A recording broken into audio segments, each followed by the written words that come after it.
Many artists are afraid to draw or paint water drops because they think it is much too difficult. Nothing is further from the truth. When the techniques are understood and mastered, everything from there onward is relatively easy. The secret is to get the drops looking transparent. I'll only be using 3 pencils, a 2H, a B, and a 4B. Similar to watercolor painting, work from light to dark and begin with a 2H pencil and sketch the outlines very lightly. For this water drop, I'm adding a slight background color using the 2H pencil. By holding the pencil as far back as possible, virtually no pressure is being applied to the paper. Use the flat side of the graphite to apply an even covering with a minimum of line markings. This can be further smoothed out by using a cotton bud in a circular motion. The light is shining on the drops from the top right and casting a shadow on the opposite side.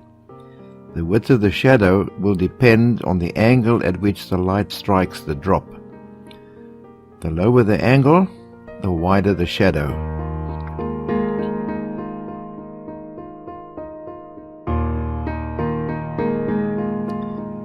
Plotting the shadow of the drop gives the foundation that optically holds the drop in place and reveals its shape. The curve must be an even line with no dents. Don't try and go too dark at this stage.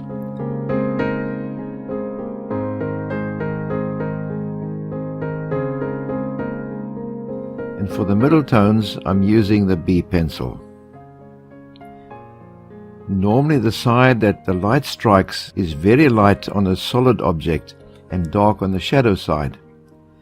But for transparent objects it is dark on the side the light enters and very little light on the shadow side.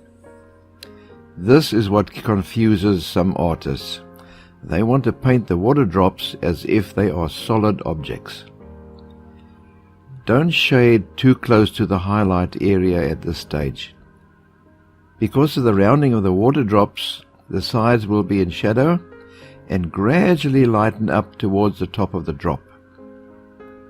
Similarly, it will be dark at the side where the light strikes and lightest where the rays exit the drop, and this will show up as the shape of a crescent moon.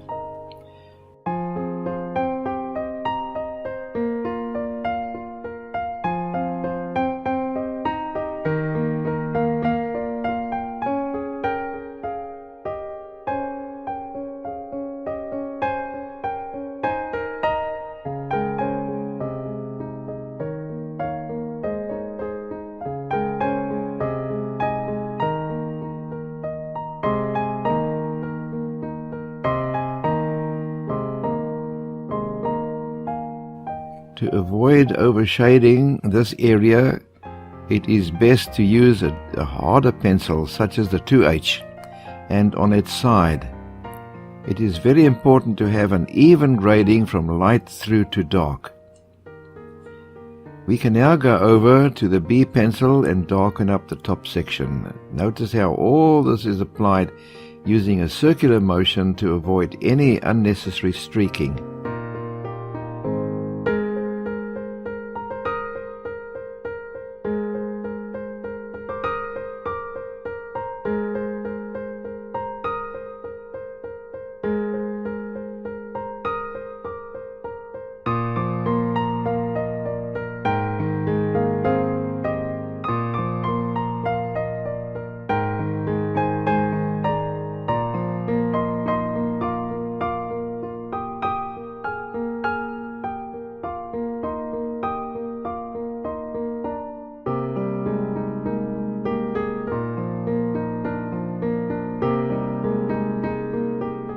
We are now in the final stages. The 4B pencil adds the dark areas without much pressure being used. Always avoid any excess pressure, as this will flatten the paper fibers and destroy the tooth. and produce a shiny, slippery area that will render the paper useless for any further work on it. It will also be very difficult to erase. Now we can darken up the shadow of the drop. It is this area where the darkest dark and the lightest light of the paper form the highest contrast. It is also here where the illusion of the transparency happens. The highlight adds the final touch to the illusion.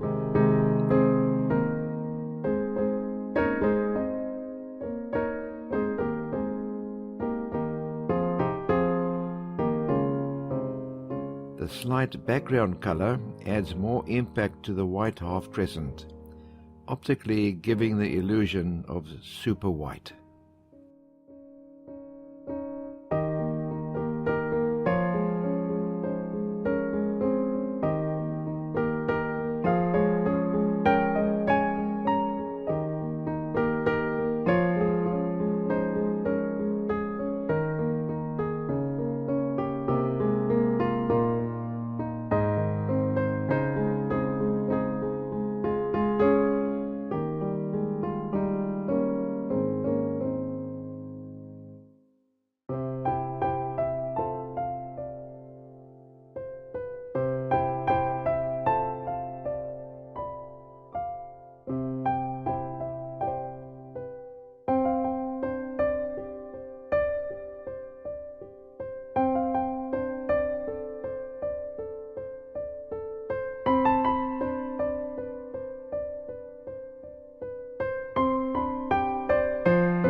A water drop holds its shape through what is called surface tension.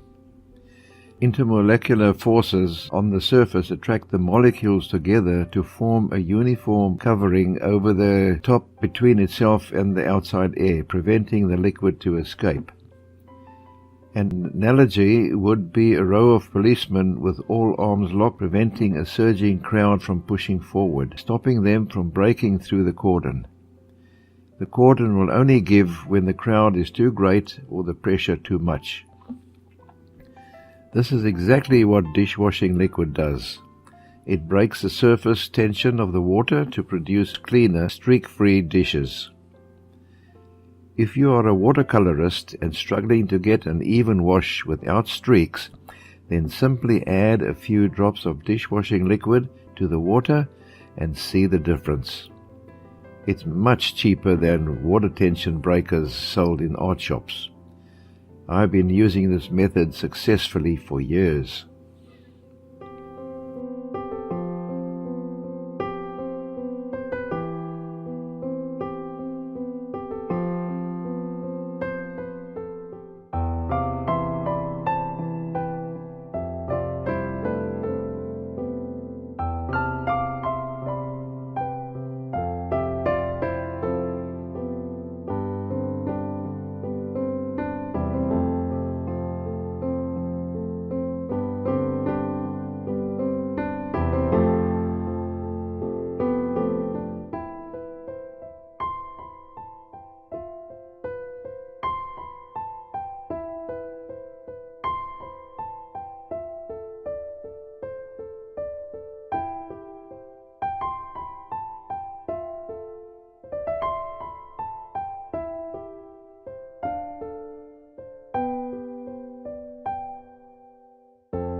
Use a cotton bud to smooth the water drops.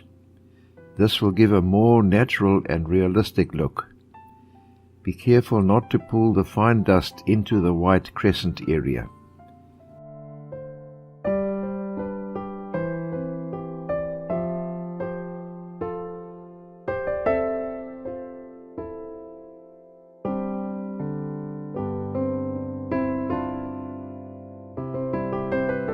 The final touch-up is to use the cotton bud to shape the bright crescent. Take note of the separate piece of paper I used to protect the drawing surface from my hand.